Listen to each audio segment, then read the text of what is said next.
Radio സിയുവിൽ Onam special പ്രത്യേക പരിപാടികളാണ് കേട്ടുകൊണ്ടിരിക്കുന്നത്. ഇനി കേൾക്കാം ടോക്ക് ഓൺ.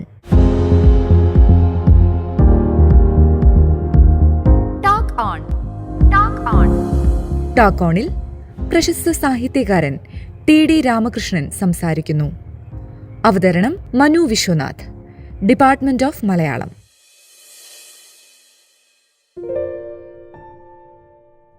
നമസ്കാരം. റേഡിയോ സിയു ടോക്ക് ഓണിലേക്ക് സ്വാഗതം. വളരെ കാലത്തിന് ശേഷം വിശേഷപ്പെട്ട അതിഥിയെത്തിയ ഒരു മഹത്തായ ദിനമാണ് ഇന്ന്. മുഖവുര ആവശ്യമില്ലാത്ത എഴുത്തുകാരൻ ഫ്രാൻസിസ് എട്ടിക്കോരയെയും സുഗന്ധി എന്ന ആണ്ടാൾ ദേവനായകിയെയും മലയാളത്തിന് പരിചയപ്പെടുത്തിയ പ്രിയ എഴുത്തുകാരൻ ശ്രീ ടി.ഡി. രാമകൃഷ്ണൻ.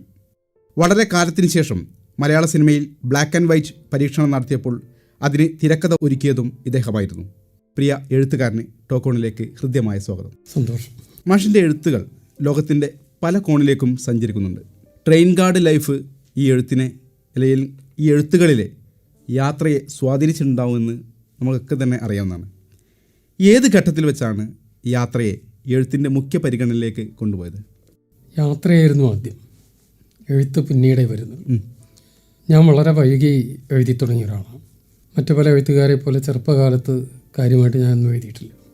ഒരു ചെറിയ അപവാദമുള്ളത്, ഞാൻ പ്രീ ഡിഗ്രി പഠിക്കുന്ന കാലത്ത് ഒരു പദ്യമേ പറയാവുള്ളൂ, കവിത ഒന്നും ആയില്ല. അത് എൻ്റെ കോളേജ് മാഗസിനിൽ ഞാൻ പബ്ലിഷ് ചെയ്തിട്ടുണ്ട്. 1ാം വർഷം പ്രീ ഡിഗ്രി പഠിക്കും, അടിയന്തരാവസ്ഥ കാലത്ത് 76. അത് കഴിഞ്ഞ് എൻ്റെ അടുത്ത ഒരു രചന വരുന്നത് 2003.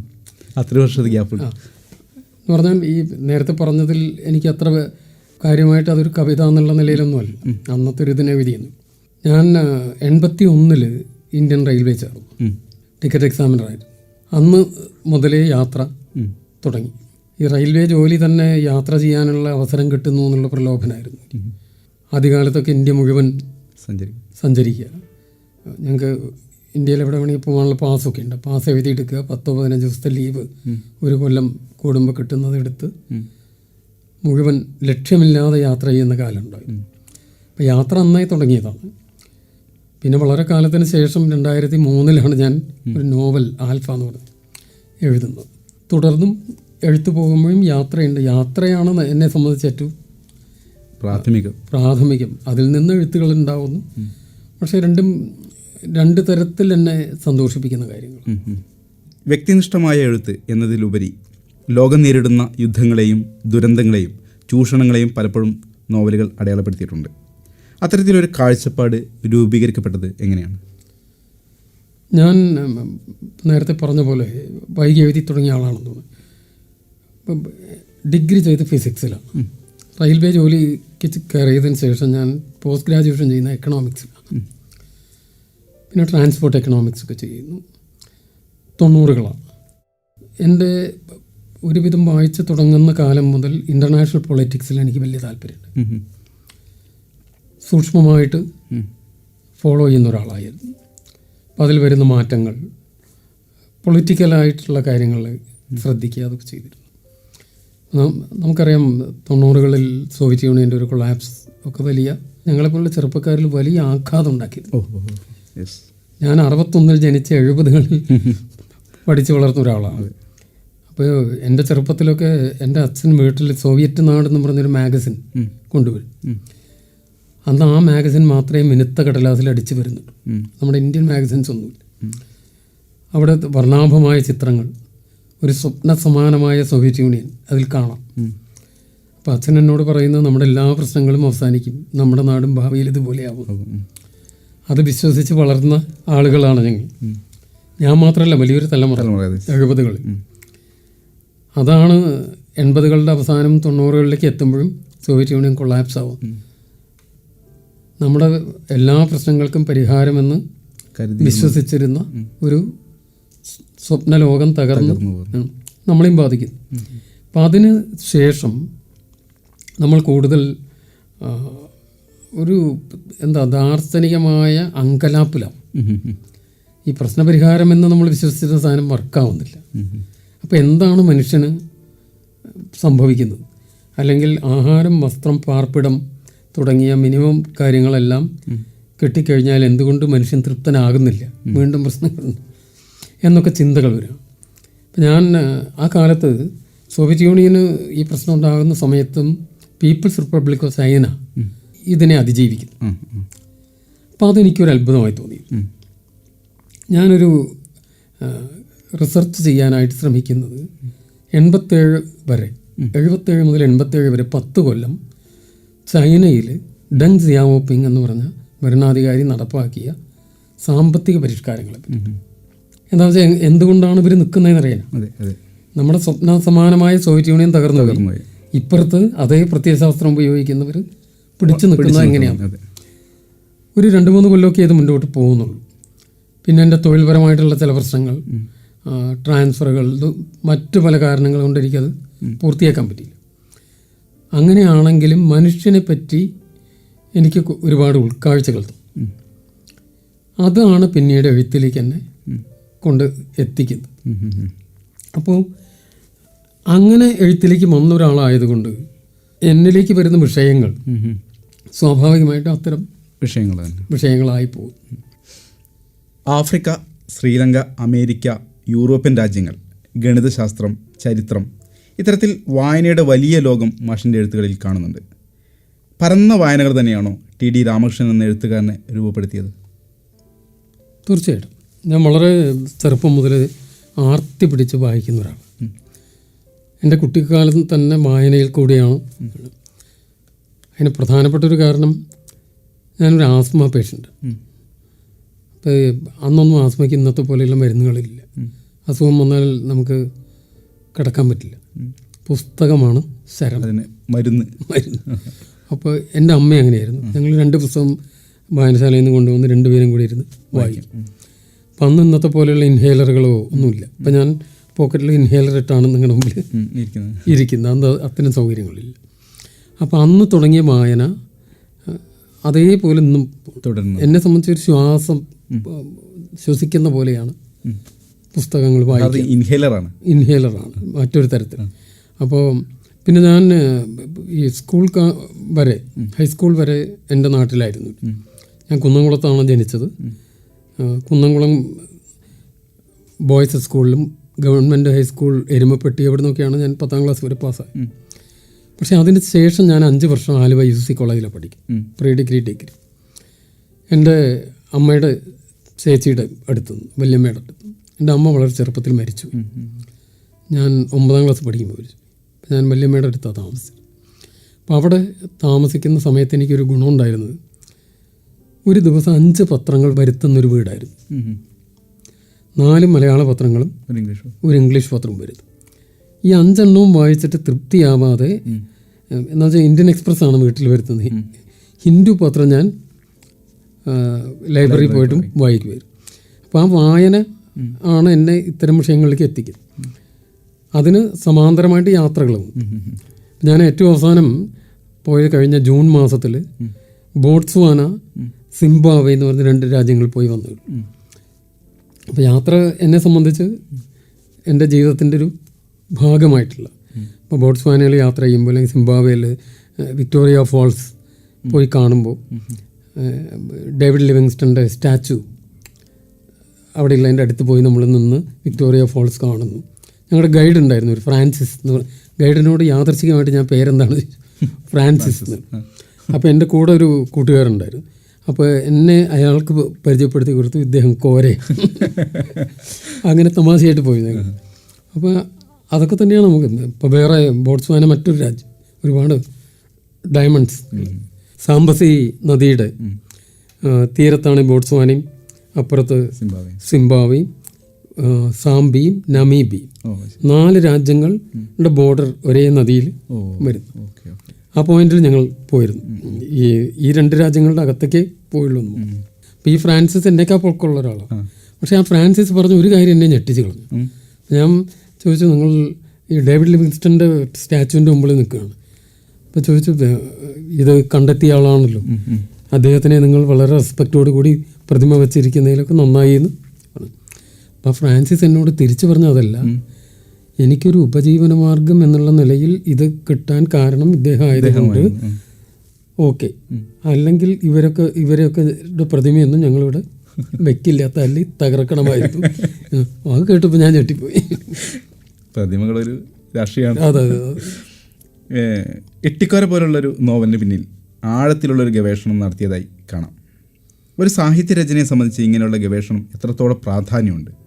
സാഹിത്യകൃതികൾ ചരിത്രപരമായും വൈജ്ഞാനികപരമായും വിലയിരുത്തുന്ന ഈ കാലഘട്ടത്തിൽ ഇതിന് ഏറെ പ്രസക്തിയില്ലേ? ഇട്ടിക്കോരയ്ക്ക് വേണ്ടി നടത്തിയ ഗവേഷണമല്ല, അതാണതിൽ. ഗവേഷണം നമ്മുടെ ജീവിതത്തിൻ്റെ ഒരു സ്വഭാവമായിട്ട് സ്ഥിരമായിട്ട് നടക്കുന്ന ഒരു കാര്യം. ഞാൻ നേരത്തെ സൂചിപ്പിച്ചല്ലോ പല എൻ്റെ ഒരു പശ്ചാത്തലം പറഞ്ഞു. അപ്പോൾ ഇട്ടിക്കോര എഴുതാൻ തുടങ്ങുന്ന 2004-5 അങ്ങനത്തെ കാലത്ത് 3 ആൽഫ വന്നതിന് ശേഷം. അപ്പം അതുവരെ ഉള്ള എൻ്റെ ജീവിതത്തിൽ ഞാൻ നടത്തിയ പലതരത്തിലുള്ള പഠനങ്ങളും അന്വേഷണങ്ങളും ഇതിൽ നിന്ന് കിട്ടിയ പല കാര്യങ്ങൾ ഈ കഥ പറയാൻ അതിൽ നിന്ന് ഉപയോഗിക്കാവുന്ന കാര്യങ്ങൾ എടുത്ത് ഉപയോഗിച്ചെന്നുള്ളൂ. ഇട്ടിക്കോരയ്ക്കായിട്ട് പ്രത്യേകം നടത്തിയിട്ടില്ല. പല കാലത്ത് നമ്മളിലേക്ക് വന്നു ചേർന്ന കാര്യങ്ങളാണ് ഇട്ടിക്കോരയിൽ ഉപയോഗിക്കുന്നത്. ഇപ്പോൾ ഉദാഹരണമായിട്ട് തുപ്പാക്കുകളെ പറ്റി പറയും. തുപ്പാക്കമരം. ഇപ്പം തുപ്പാക്കിനെ പറ്റിയിട്ട് ഞാൻ കേൾക്കുന്നത് 90കളിൽ ഞാൻ തിരുച്ചിറപ്പള്ളിയിൽ ജോലി ചെയ്യുമ്പോൾ ഒരു പത്രവാർത്തയിൽ നിന്നാണ്.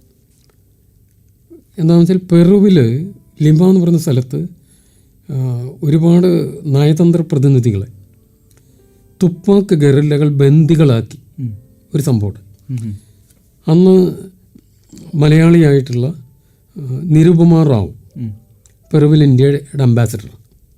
അപ്പോൾ അവർ ഈ ബന്ദിയാക്കപ്പെടാതെ രക്ഷപ്പെട്ടു. എന്താണെന്ന് വെച്ചാൽ അവർ എന്തോ ആവശ്യത്തിന് അവരെല്ലാവരും കൂടി ചേർന്ന ഫംഗ്ഷനിൽ നിന്ന് ഒരു 10 മിനിറ്റ് മുമ്പ് ഇറങ്ങി. അപ്പം നമ്മുടെ പത്രത്തിലെ വാർത്തയിൽ നമ്മുടെ അംബാസഡർ ഭാഗ്യത്തിന് രക്ഷപ്പെട്ടു. ആ വാർത്ത പക്ഷേ അതിൽ വാർത്ത താഴെ വരുമ്പോൾ തുപ്പാക്ക് ഗറില്ലകൾ. അതെനിക്ക് വളരെ രസമായി തോന്നി. ഞാൻ തമിഴ്നാട്ടിൽ എഴുതാണല്ലോ വായിക്കുന്നത്. അതുമാത്രമല്ല, തിരുച്ചിറപ്പള്ളിയിൽ ഒരു ഓർഡിനൻസ് ഫാക്ടറി. അത് തിരുച്ചിറപ്പള്ളി റെയിൽവേ ജംഗ്ഷനിൽ നിന്ന് ഈ ഓർഡിനൻസ് ഫാക്ടറിയിലേക്ക് ബസ്സുകളുണ്ട്. ഓർഡിനൻസ് ഫാക്ടറിക്ക് തമിഴ്നാട്ടിൽ പറയുന്നത് തുപ്പാക്കി തൊഴിൽശാല. തൊഴിൽശാല എന്ന് പറഞ്ഞാൽ ഫാക്ടറി. അവിടെ തുപ്പാക്കി മാത്രമല്ല ഉണ്ടാക്കുന്നത്, പല ആയുധങ്ങളും ഉണ്ടാക്കുന്നുണ്ട്. പക്ഷേ ബോർഡ് തുപ്പാക്കി തൊഴിൽശാല. അപ്പം തുപ്പാക്ക് എന്നുള്ളത് ഗറില്ലകൾക്ക് പറ്റിയ പേരാണല്ലോ എന്ന് ഞാൻ ചിന്തിച്ചു. പിന്നെ പക്ഷേ എനിക്കറിയില്ല എന്താ സംഭവം. അന്ന് നമുക്ക് അന്വേഷിച്ചറിയാൻ ആളുകൾ വഴിയോ മറ്റു മാർഗങ്ങളൊക്കെ വേണം. അങ്ങനെ കുറച്ച് കാലത്തിന് ശേഷമാണ് എനിക്ക് മനസ്സിലാകുന്നത് അത് അവസാനത്തെ ഇങ്ക രാജാവിൻ്റെ പേരായിരുന്നു. അവസാനത്തെ ഇങ്ക രാജാവിൻ്റെ പേരാണ് തുപ്പാക്കമരം. ഈ 90കളിൽ ഈ കിട്ടിയ കാര്യം ഇത് നമ്മുടെ മനസ്സിലിരിക്കുന്നുണ്ട്. അതേപോലെ ഞാൻ മദ്രാസ് യൂണിവേഴ്സിറ്റിയിൽ എൻ്റെ PG ഒക്കെ ചെയ്യുന്ന ആ കാലത്താണ് ഹൈപ്പേഷ്യയെ പറ്റിയിട്ടുള്ളൊരു ആർട്ടിക്കിൾ ഒരു വുമൺ ലിബ് മാഗസിനിൽ വായിക്കുന്നത്. അപ്പോൾ ഇങ്ങനെ ഒരുപാട് കാര്യങ്ങൾ പല കാലഘട്ടത്തിൽ നടന്നതാണ്. സ്പെസിഫിക്കായിട്ട് ഇട്ടിക്കോര എന്ന് പറഞ്ഞൊരു സബ്ജക്റ്റ് വെച്ച് അതിനെപ്പറ്റി റിസർച്ച് ചെയ്ത് കൊടുക്കുന്നില്ല. അപ്പോൾ ഇതിൽ കിട്ടിയതിൽ ഇതിനു വേണ്ടി ചെയ്യാതെ നമ്മൾ പലതരത്തിൽ കിട്ടിയ വിവരങ്ങൾ നമ്മൾ ക്രോഡീകരിക്കുന്ന ഇതിൽ ഉപയോഗിക്കാൻ പറ്റുന്ന ഉപയോഗിക്കണം. കുറേയും കൂടെ വ്യക്തത വരുത്തുന്നതിനെ പറ്റി കൂടുതൽ അന്വേഷിക്കണം. അപ്പം അങ്ങനെയൊക്കെയാണ് ഇത് സംഭവിക്കുന്നത്. പക്ഷേ ഒരുപാട് തയ്യാറെടുപ്പുകൾ തീർച്ചയായിട്ടും ഒരു 4-5 വർഷത്തെ വർക്ക് ചെയ്തതിന് ശേഷമാണ് എനിക്ക്. അപ്പം ചിലതൊക്കെ വളരെ ആകസ്മികമായിട്ട് നമുക്ക് കിട്ടുന്ന ചില കാര്യങ്ങൾ, ചിലതൊരു കഥ പറച്ചിലിന് ഇത് പ്രയോജനമാവുമെന്ന് തോന്നുന്നു നമ്മൾ ഉപയോഗിക്കുന്നു. അത്രയേ ഉള്ളൂ. ഓക്കെ. ഈ 2 കഥാപാത്രങ്ങൾ വെച്ചാണ്. ഒന്ന്, യുദ്ധവും സംഘർഷങ്ങളും ഒരിക്കലും ഉണങ്ങാത്ത മുറിപ്പാടുകൾ വീഴ്ത്തുന്ന സ്ത്രീ മനസ്സുകളുടെ അവസാനിക്കാത്ത പോരാട്ടങ്ങളുടെ കഥയാണ് സുഗന്ധി എന്ന ആണ്ടാൾ ദേവനായകി. രണ്ടാമത്, അധികാരശക്തികൾക്ക് മുമ്പിൽ പൊരുതുകയും ഇരയാക്കപ്പെടുകയും ചെയ്യുന്നവരുടെ കഥയാണ് മാമ ആഫ്രിക്ക. പെണ്ണെഴുത്തുകളും കൂടി നിലനിൽക്കുന്ന ലോകത്ത് നിന്ന് ഇത്തരത്തിൽ സ്ത്രീ അനുഭവങ്ങൾ എഴുതുമ്പോൾ അതിനെ സ്ത്രീ സ്വത്വ ആവിഷ്കാരമാക്കി മാറ്റുന്നതിന് എടുക്കുന്ന തയ്യാറെടുപ്പ്, അത് ഈ നോവലുകൾക്ക് മാത്രമല്ല, ഈവൻ ഇട്ടിക്കോരയാണെങ്കിലും ആൽഫ, എല്ലാ എഴുത്തിലും നമ്മുടെ മനസ്സിൽ ആദ്യം ഒരാശയമായിരിക്കും, പിന്നീട് അന്ന് കഥാപാത്രങ്ങളിലേക്ക് എത്തും. ഈ കഥാപാത്രങ്ങളാകുന്നതോടുകൂടി നമ്മൾ ചിന്തിക്കുന്ന കഥാപാത്രങ്ങൾ എങ്ങനെ ചിന്തിക്കാൻ സാധ്യതയുണ്ട്. ഇപ്പോൾ സുഗന്ധി അല്ലെങ്കിൽ ദേവനായകി എന്ന ക്യാരക്ടർ ഒരു 3-4 ചാപ്റ്ററുകളിലേക്കൊക്കെ എത്തുമ്പോഴേക്കും നമുക്ക് വളരെ പരിചയമുള്ള ഒരാളായിട്ട് മാറും. നമ്മളെന്നും കാണുന്നൊരു എന്നും കാണുന്ന ഇപ്പം നമുക്ക് അവരുടെ സാമീപ്യം പോലും നമുക്ക് ഫീൽ ചെയ്യും. യെസ്. ഇപ്പം ഞാൻ എഴുതാൻ ഇരിക്കുന്ന ഇടങ്ങളിൽ ഇവർ ഫിസിക്കലായിട്ടുണ്ട് എന്നുള്ളൊരു തോന്നലുണ്ട്. ഞാൻ ആൽഫ എഴുതുമ്പോൾ എനിക്ക് അത്ര തോന്നിയിരുന്നില്ല. ആൽഫ കുറേ കൂടെ പ്ലാൻ ചെയ്തെടുക്കുക. പക്ഷേ എട്ടിക്കൂര മുതൽ പ്രത്യേകിച്ച് സുഗന്ധിയിലൊക്കെ എനിക്ക് തോന്നിയിരുന്നു ഇപ്പോൾ എഴുത്തിൽ നമ്മൾ ഒരു തരം ട്രാൻസിലെത്തുന്നത് യെസ് എന്ന് പറഞ്ഞാൽ നമ്മൾ സൃഷ്ടിച്ച ഒരു ഭാവനാ ലോകത്തിൻ്റെ ഉള്ളിൽ ഇരുന്ന് നമ്മൾ ആ ലോകത്തിൻ്റെ ഉള്ളിലായി യാഥാർത്ഥ്യ ലോകവും നമ്മുടെ ഭാവനാ ലോകവും തമ്മിൽ നമുക്ക് തന്നെ അറിയാൻ വയ്യാത്തൊരവസ്ഥയിലെത്തും. ചുരുളി പോലെ. ഇപ്പം ഞാൻ ഒരു യഥാർത്ഥ സംഭവമാണോന്ന് എനിക്കറിയില്ല. ഈ ശാരദയ്ക്ക് എഴുതുന്ന സമയത്ത് ചന്തുമേനോൻ വീട്ടിൽ തന്നെ സംസാരിക്കാൻ തുടങ്ങി. അപ്പോൾ അദ്ദേഹത്തിൻ്റെ ബന്ധുക്കളാരോ ഭാര്യയോ ആരോ ചോദിച്ചൊന്നു എന്തോ ഇങ്ങനെ സ്വയം വർത്തമാനം പറയുന്നു. അപ്പോൾ പറഞ്ഞ ഇടത്തിൽ അച്ഛനെ കൂട്ടുകയറ്റി നിർത്തി ഇങ്ങനെ വിസ്തരിക്കണത് ഞാൻ ആലോചിക്കുകയായിരുന്നു. എപ്പോഴും ഈ കഥാപാത്രങ്ങളുമായി അപ്പോൾ ഇതേപോലെ നമ്മുടെ ഓരോ കഥാപാത്രങ്ങളും നമ്മൾ ഇപ്പം എൻ്റെ അന്തർബദിര എഴുതുമ്പോൾ ഞാൻ ചിന്തിക്കുന്നത് ഫാത്തിമ നിലോഫർ ചിന്തിക്കുന്ന പോലെ, അല്ലെങ്കിൽ സുഗന്ധി എഴുതുമ്പോൾ സുഗന്ധി ചിന്തിക്കുന്ന പോലെയോ ദേവനായകി ചിന്തിക്കുന്ന പോലെയോ, അല്ലെങ്കിൽ മാമ ആഫ്രിക്ക എഴുതുന്ന സമയത്ത് താരാ വിശ്വനാഥ് ചിന്തിക്കുന്ന പോലെ. സ്വാഭാവികമായിട്ടൊരു ചോദ്യം ചോദിക്കാം, ഒരു പുരുഷനായ നിങ്ങൾക്ക് എങ്ങനെ ഒരു സ്ത്രീയെപ്പോലെ ചിന്തിക്കാൻ കഴിയും? അതിനെനിക്ക് ഉത്തരമില്ല. ഞാൻ എന്നാൽ കഴിയുന്ന വിധം അങ്ങനെ ചിന്തിക്കുന്നു എന്ന്. അതിലും എനിക്ക് തോന്നി നമ്മളല്ലാതെയായി മാറുന്നൊരു പോയിൻ്റുണ്ട് എഴുത്തിൽ. ഞാൻ കഴിയുന്നത്ര എൻ്റെ എഴുത്തുകളിൽ നിന്ന് എന്നെ ഒഴിവാക്കാൻ ശ്രമിക്കുന്ന ആളാണ്. ഒരേ ഒരു പുസ്തകത്തിൽ മാത്രമേ എൻ്റെ അംശങ്ങൾ വരുള്ളൂ. ഈ പച്ചാമഞ്ഞ ചുവപ്പ് എന്ന് പറയുന്നത് എൻ്റെ അവസാനത്തെ നോവൽ. നേരത്തെ പറഞ്ഞതിൽ തിരുത്തല്ല, അന്തർബദിരല്ല, പച്ചാമഞ്ഞയാണ് അവസാനത്തെ നോവൽ. അപ്പോൾ 2000 അന്തർബദിരറും 2020 അന്തർബദിരറും 21. അപ്പോൾ ഈ പച്ചാമഞ്ഞ ചുവപ്പിൽ എൻ്റെ അംശമുണ്ട്. മറ്റ് നോവലുകളിലെല്ലാം എന്നെ മാറ്റി നിർത്തിയിട്ടാണ്. അപ്പോൾ നമ്മൾ കഥാപാത്രം എങ്ങനെ ചിന്തിക്കുന്നു എന്ന സമയത്ത് ആ കഥാപാത്രങ്ങൾ ചിന്തിക്കാനുള്ള സാധ്യതയെക്കുറിച്ച് ഉള്ളൊരു പൊതുബോധം, ഈ പൊതുബോധത്തിനോട് ഞാൻ ചേർന്ന് നിന്നിട്ടില്ല.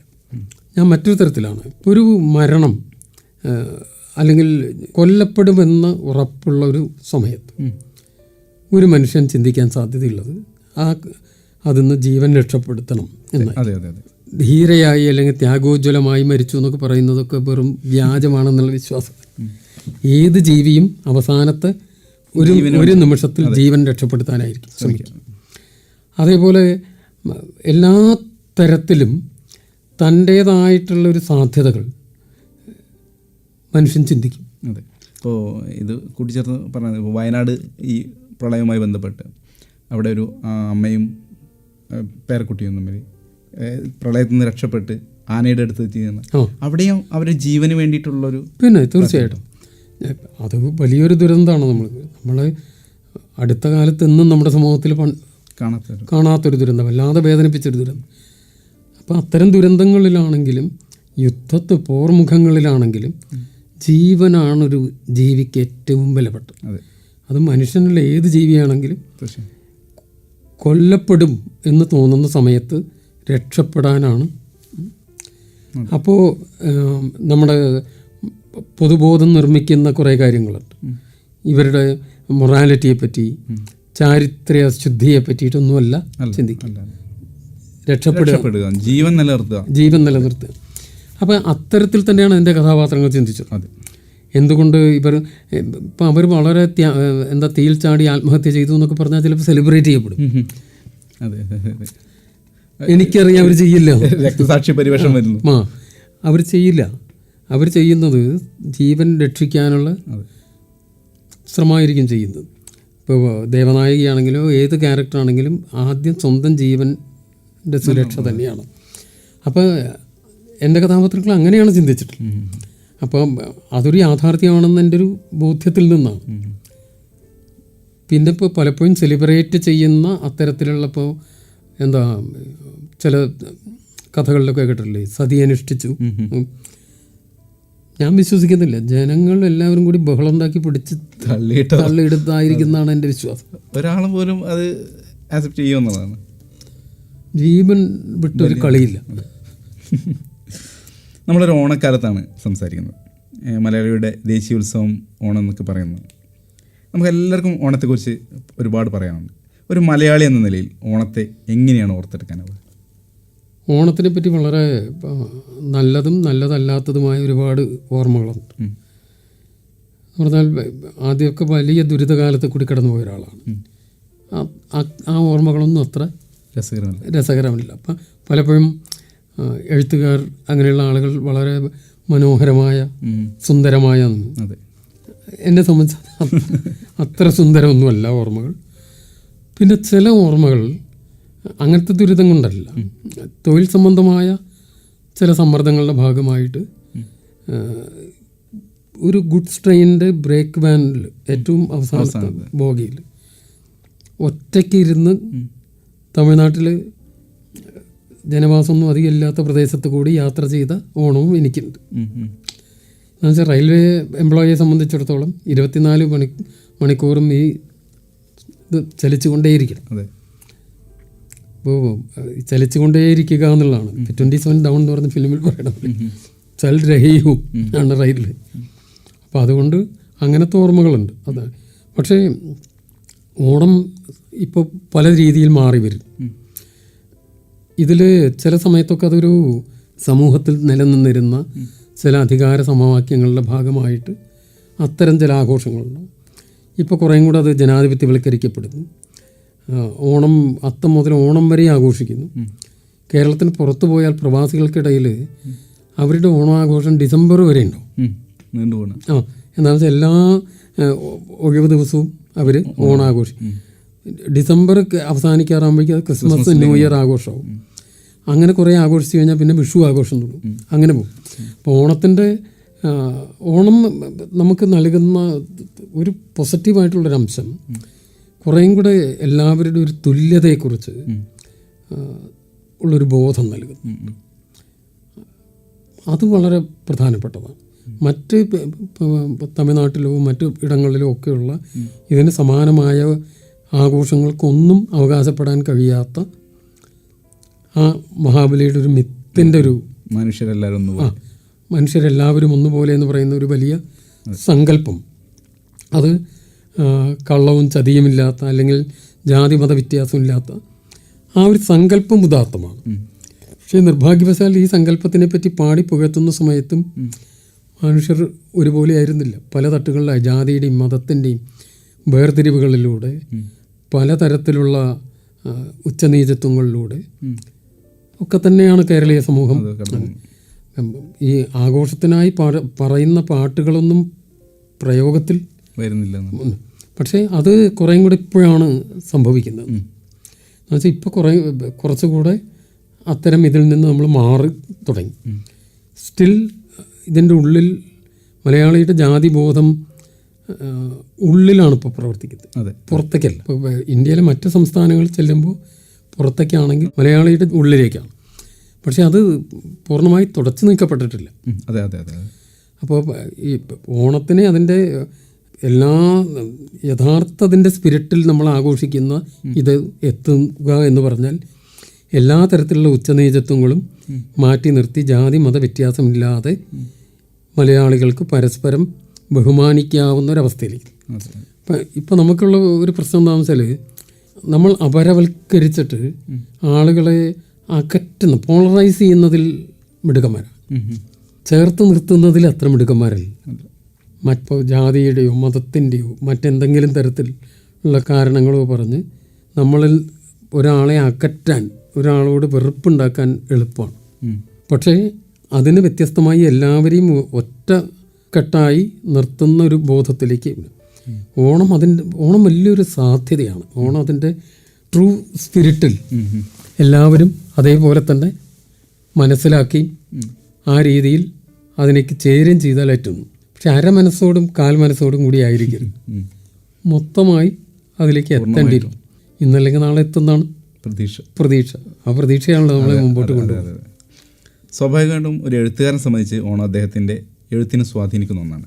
ഓണത്തെക്കുറിച്ച് മാഷ് നേരത്തെ പറഞ്ഞ പോലെ ഒട്ടേറെ മഹാരഥന്മാർ മലയാള സാഹിത്യത്തിൽ എഴുതിയിട്ടുണ്ട്. കഥയിലും കവിതയിലും നോവലിലും സിനിമയിലും എന്നിങ്ങനെ എല്ലാ വ്യവഹാരങ്ങളിലും ഓണം കടന്നു വന്നിട്ടുണ്ട്. ടി.ഡി. രാമകൃഷ്ണൻ എന്ന എഴുത്തുകാരൻ്റെ ഓണ ഓർമ്മകൾ എന്തെല്ലാം? ഞാൻ ഓണത്തിനെ പറ്റി കാര്യമായിട്ടൊന്നും എഴുതിയിട്ടില്ല. അതിന് കാരണം ഞാൻ നേരത്തെ പറഞ്ഞല്ലോ. പിന്നെ ചില ഓണത്തിൻ്റെ പൊളിറ്റിക്സിലുള്ള എൻ്റെ ചില വിയോജിപ്പുകൾ ലേഖനങ്ങളുടെയൊക്കെ സ്വഭാവത്തിൽ വന്നിട്ടുണ്ട് ചില സമയത്ത്. ഓണത്തിനെ പറ്റി കവിത എഴുതുകയും അങ്ങനത്തെ കാര്യങ്ങളൊന്നും ഞാൻ ചെയ്തിട്ടില്ല.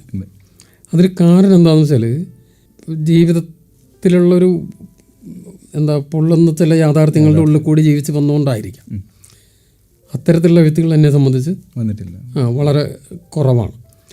പിന്നെ ഈ എഴുത്തിൽ എന്നോട് തന്നെ പല ആളുകളും ചോദിക്കാറുള്ളതാണ്, നിങ്ങൾക്ക് എത്രയോ നല്ല കാര്യങ്ങളുണ്ട്, മനോഹരമായ സുന്ദരമായ കാര്യങ്ങൾ, അതൊന്നും എഴുതാതെ വളരെ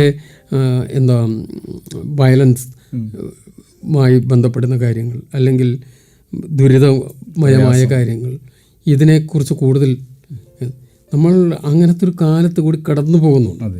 ഇപ്പോൾ ഈ ഗാന്ധിജിയോട് എന്തുകൊണ്ട് നിങ്ങൾ എപ്പോഴും ഷർട്ട് ധരിക്കുന്നില്ല എന്ന് പറയുമ്പോൾ ഇന്ത്യയിലുള്ള എല്ലാവർക്കും ഇത് ധരിക്കാറാവുന്ന ഒരു സമയം ആയില്ലല്ലോ എന്ന് പറയുന്ന പോലെയാണ്. അപ്പോൾ അതേപോലെ നമ്മൾ മഹത്തായ ആശയങ്ങൾക്ക് വേണ്ടിയിട്ടാണ് ഓണം എന്നുള്ളൊരു സങ്കല്പമെങ്കിൽ അതിലേക്ക് എത്താൻ ഉള്ളൊരു സ്ട്രഗിൾ അതൊക്കെ ഒരു കാരണമാവാം. പിന്നെ ഓണം ആത്യന്തികമായിട്ടൊരു വിളവെടുപ്പ് ഉത്സവമാണെന്നാണ് അറിയപ്പെടുന്നത്. പുതിയ കാലത്തേക്ക് എത്തുമ്പോൾ ഈ ആഘോഷങ്ങളെല്ലാം പോലെ ഓണവും വിപണി കേന്ദ്രീകൃതമായ ഉത്സവമായി മാറിയിട്ടുണ്ട്. ഈ പ്രസ്താവനയോട് എങ്ങനെ പ്രതികരിക്കുന്നു? അതൊരു യാഥാർത്ഥ്യമാണ്. എന്താണെന്ന് വെച്ചാൽ ഓണം ഇപ്പോൾ കേരളത്തിൽ വിളവെടുപ്പ് ഉത്സവമല്ല, നമുക്കറിയാവുന്ന കാര്യം. എനിക്ക് തോന്നുന്നില്ല ഓണം ഒരു വിളവെടുപ്പിനോട് അനുബന്ധമായ ആഘോഷമായിട്ടാണ് ഇപ്പോൾ വരുന്നത്.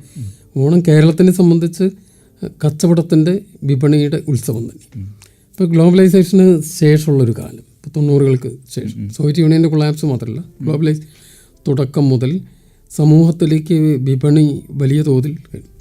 പക്ഷെ ഞാൻ വിപണി നെഗറ്റീവായിട്ട് കാണുന്ന ആളല്ല. എന്താണെന്ന് വെച്ചാൽ മനുഷ്യവംശത്തിൻ്റെ തുടക്കം മുതൽ ഇന്ന് വരെ കച്ചവടം വളരെ സർഗാത്മകമായിട്ടുള്ള കാര്യം. ഇട്ടിക്കോരിയിൽ തന്നെ നമ്മളത് പറയുന്ന കച്ചവടം ഒരു ചീത്ത കാര്യമല്ല. ഇപ്പം നിങ്ങൾ എന്തെങ്കിലും വിൽക്കപ്പെടുന്നു, ലാഭം ഉണ്ടാക്കുന്നു എന്നൊക്കെ പറയുന്നത് വളരെ മോശമായിട്ടുള്ള കാര്യമായിട്ടൊന്നും നമ്മൾ കണക്കാക്കേണ്ടത്.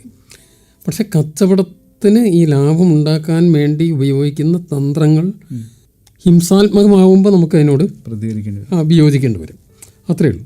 പക്ഷെ നിർഭാഗ്യവശാലത് വളരെ ഹിംസാത്മകമാകുന്നൊരു കാലമാണ്. കേരളത്തിൽ ഇപ്പോൾ വ്യാപാര ഉത്സവങ്ങളുടെ ഒരു കാലമാണ്. പക്ഷെ അത് മാത്രമല്ല, അല്ലാതെ നാടൻ കലകളുടെ, നാടൻ പാട്ടുകളുടെ, പലതരത്തിലുള്ള പൊതു ഇടങ്ങളിൽ അത്ര കാര്യമായി ആഘോഷിക്കപ്പെടാത്ത പല കാര്യങ്ങളുടെയും ആഘോഷമാണ് ഓണക്കാലം. ഞാൻ തൃശ്ശൂർ ജില്ലക്കാരനാണ്. അപ്പം ഞങ്ങളുടെ നാട്ടിൻപുറങ്ങളിലൊക്കെയുള്ള പല കളികളും ഓണക്കാലത്ത്, ഞാൻ അടുത്തിടയ്ക്ക് എൻ്റെ നാട്ടിൽ തന്നെ അവിടെ ചളിയിൽ കൂടിയുള്ള ഓട്ട മത്സരം, ഈ കൊയ്ത്ത് കഴിഞ്ഞ പാടത്ത് ചളിയിൽ കൂടി ഓട്ട മത്സരം, അതുപോലെ തായം കളി, ഇങ്ങനെയൊക്കെ നമ്മുടെ നാടൻ. പിന്നെ കുന്നംകുളത്ത് ഓണത്തല്ലുള്ള സ്ഥലം, ഓണത്തല്ലാണ് കുന്നംകുളത്ത്. അപ്പം അങ്ങനെയുള്ള ഒരുപാട് കാര്യങ്ങൾ ഇതിന് പുറത്തുണ്ട്. പിന്നെ ഓരോ വിഭാഗത്തിൽപ്പെട്ട ആളുകളും അവരവരുടേതായ രീതിയിലുള്ള കളികൾ ഏർപ്പെടുന്നു. പലതരത്തിലുള്ള, ഇപ്പം മലബാറിലേക്ക് വരുമ്പോൾ ആഘോഷിക്കുന്ന പോലെ ആയിരിക്കില്ല ഓണം കൊച്ചിയിൽ അല്ലെങ്കിൽ തിരുവിതാംകൂറിലെത്തുമ്പോൾ. എല്ലാ സ്ഥലത്തും ഭക്ഷണത്തിൽ വരെ വ്യത്യാസമുണ്ട്. പക്ഷേ എല്ലാവരും അത് സന്തോഷമായിട്ട് ആഘോഷിക്കുന്നുണ്ട്. ആഘോഷങ്ങൾ പൊതുവേ ഒരു സമൂഹത്തിന് മുന്നോട്ടുള്ള ചലനത്തിന് വളരെ നല്ലതാണ്. ഇപ്പം സാധാരണ നമ്മൾ എക്കണോമിക്സ് പഠിച്ചുകൊണ്ടായിരിക്കും, കയ്യിലുള്ള പൈസ സന്തോഷമായിട്ട് ആളുകൾ ചിലവാക്കി തുടങ്ങിയാലേ മറ്റുള്ളവന് വരുമാനം ഉണ്ടാവും. അവനും ചിലവാക്കിയാലേ വീണ്ടും വരുമാനം. അപ്പോൾ കുറച്ച് ആളുകളൊക്കെ ചിലവാക്കുന്നതാണെന്നല്ല, 6 പിശക്കന്മാരായിട്ട് ജീവിക്കുന്ന രാജ്യം വലിയ ദുരിതത്തിലേക്ക് എത്തും. ഞാൻ നേരത്തെ സൂചിപ്പിച്ച പോലെ ആമുഖത്തിൽ പറഞ്ഞിട്ടുണ്ട്, മലയാള സിനിമയെ ബ്ലാക്ക് ആൻഡ് വൈറ്റ് കാലത്തേക്ക് കൊണ്ടുപോയ സിനിമയാണ് ഭ്രമയുഗം. ആ സിനിമയുടെ എഴുത്തിലേക്ക് എത്തിച്ചേർന്നത് എങ്ങനെയാണ്? ഭ്രമയുഗം യാദൃശ്ചികമായിട്ടാണ് എനിക്ക് എത്തുന്നത്. ഞാൻ അതിന് മുമ്പൊരു സിനിമ ചെയ്തിട്ടുണ്ട്, അത് ഓൾ എന്ന് പറഞ്ഞ സിനിമ, ഷാജി സാറിൻ്റെ സിനിമയ്ക്ക്. ഇത് രാഹുൽ ആണ് ഇത് ഡയറക്റ്റ് ചെയ്തത്. ഭ്രമയുഗം രാഹുൽ ഒരു ദിവസം വന്ന് കണ്ട്, രാഹുലിൻ്റെ അതിന് തൊട്ട് മുമ്പുള്ള സിനിമ റിലീസ് ചെയ്യുന്നതിന് മുമ്പേ കാണുന്നത്, ഭൂതകാലം. പിന്നെ ആ റിലീസിൻ്റെ ഒക്കെ ഒരു തിരക്കിലായിരുന്നു. അതിന് ശേഷമാണ് ഞങ്ങൾ ഇതിലെത്തുന്ന വളരെ സട്ടിലായിട്ടുള്ളൊരു വിഷയം ഡിസ്കസ് ചെയ്ത് മാസങ്ങളോളം എടുത്തിട്ടാണത് ഈ രൂപത്തിലേക്ക് എത്തുന്നത്. അപ്പം നമ്മൾ പഴയ കാലത്തെ ചില മിത്തിക്കലായിട്ടുള്ള കാര്യങ്ങളാണ് ഇതിൽ ഉപയോഗിക്കുന്നെങ്കിലും അത് കഴിയുന്നത്ര സൂക്ഷ്മമായി പല ലെയറിൽ, അതാണല്ലോ വർക്ക് ഓഫ് ആർട്ട് ആകുമ്പോൾ പല ലെയറിൽ കാണാൻ പറ്റുന്ന പല ഇൻ്റർപ്രിറ്റേഷൻസിന് സ്കോപ്പുള്ള രീതിയിലേക്ക് കൊണ്ടുവരാനാണ് സിനിമ. പക്ഷേ ആ സിനിമയുടെ ഇതിലേറ്റവും വലിയ ആ സിനിമയുടെ വിജയത്തിൻ്റെ പിന്നിൽ ഉള്ള ഏറ്റവും പ്രധാനപ്പെട്ട കാരണം അപ്പം അത് രാഹുൽ ആ സിനിമ ചെയ്തതുകൊണ്ടോ അല്ലെങ്കിൽ ടി ഡി രാമകൃഷ്ണനെ എഴുതാൻ പോയതൊന്നുമല്ല. ഇതെല്ലാം മമ്മൂക്ക എന്ന് പറയുന്ന ആ മഹാനായ നടൻ അത് അവതരിപ്പിച്ചപ്പോഴാണ് ഇതെല്ലാം വർക്കാവുന്നത്. അദ്ദേഹം ഇല്ലായിരുന്നെങ്കിൽ സിനിമ അതേപോലെ എത്തുമെന്ന് പറയാൻ പറ്റില്ല.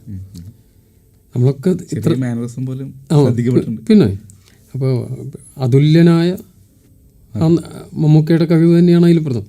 പക്ഷേ നമ്മളൊക്കെ നമ്മളാൽ കഴിയുന്ന രീതിയിൽ കോൺട്രിബ്യൂട്ട് ചെയ്തു.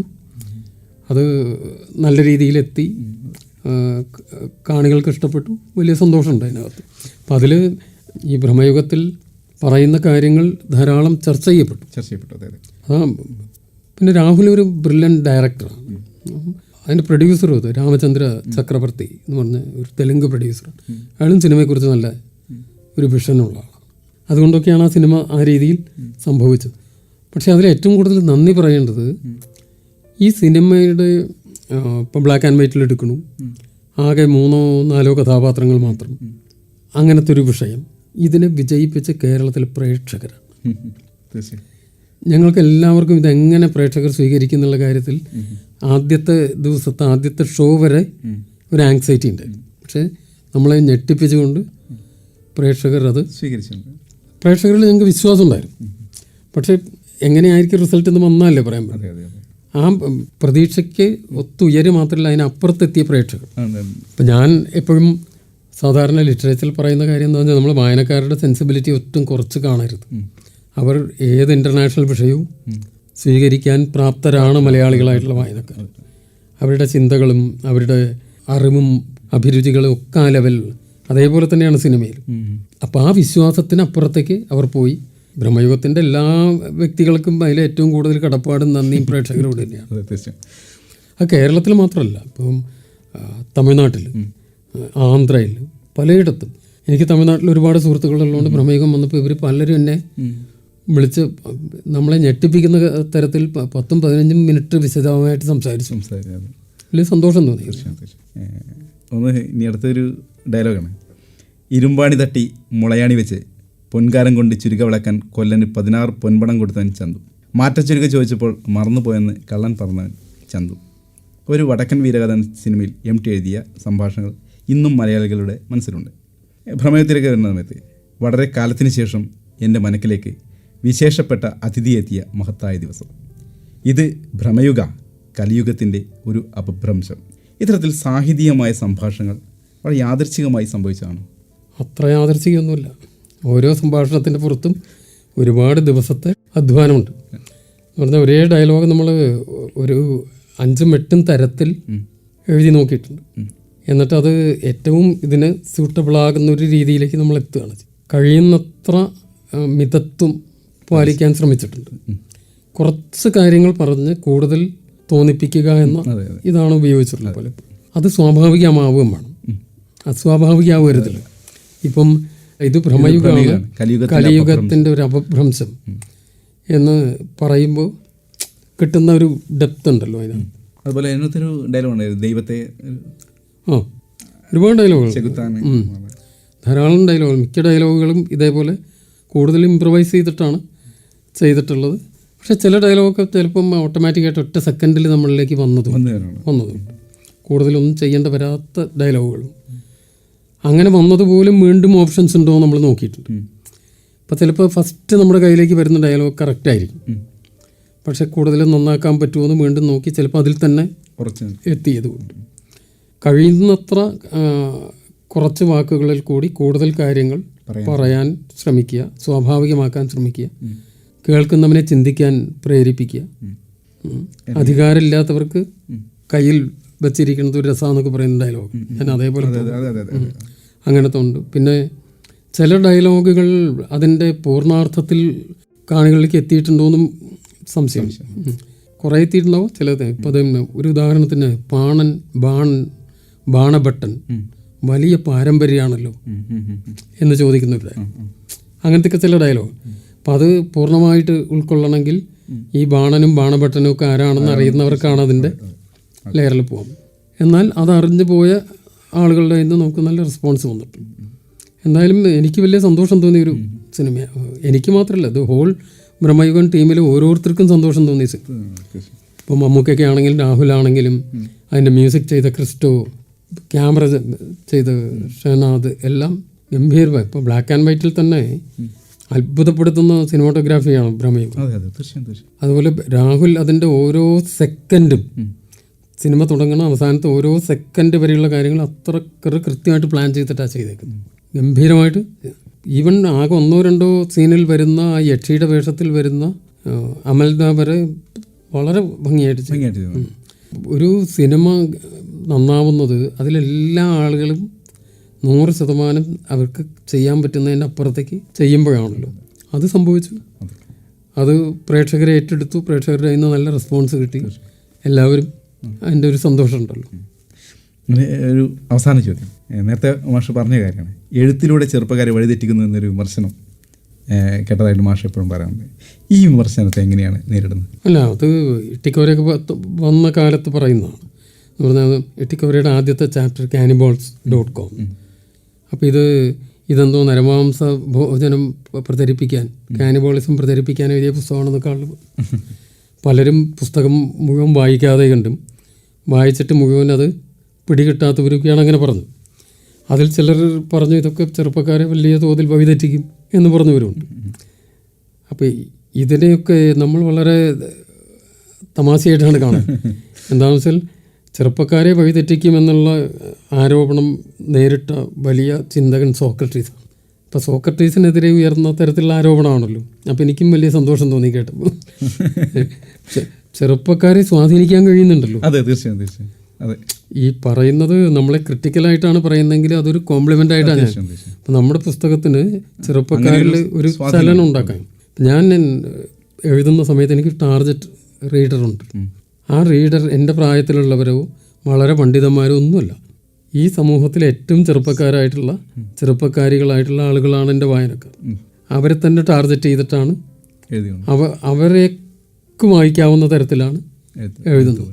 പക്ഷേ ഇട്ടിക്കോര ആദ്യം വായിച്ച ചെറുപ്പക്കാർ ഇപ്പം മധ്യവയസ്കരായി തുടങ്ങി.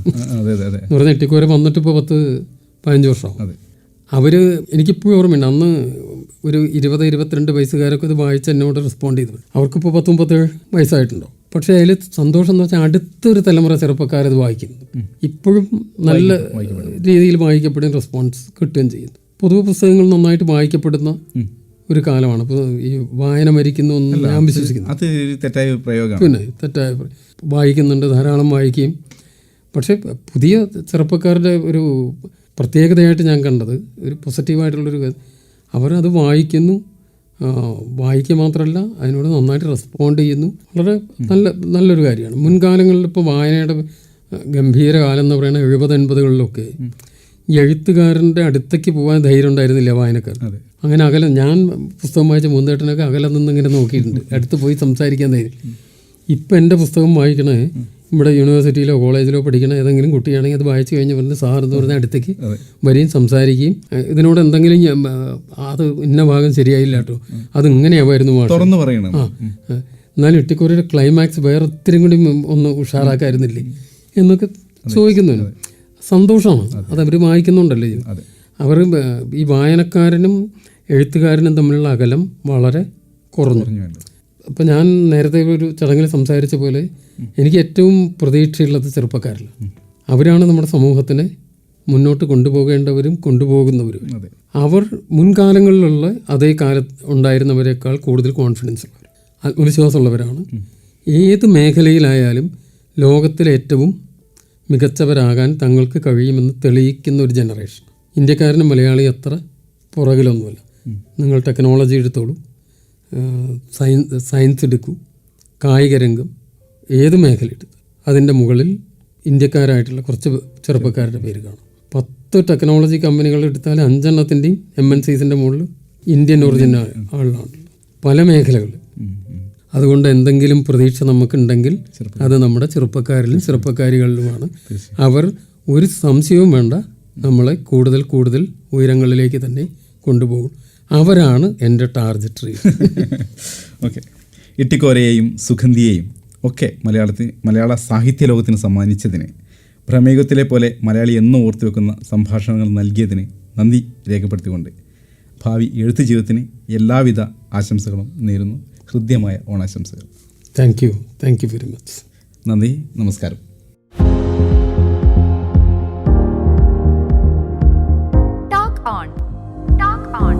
ടോക്ക് ഓണിൽ പ്രശസ്ത സാഹിത്യകാരൻ TD രാമകൃഷ്ണനുമായുള്ള അഭിമുഖമാണ് ഇതുവരെ കേട്ടത്.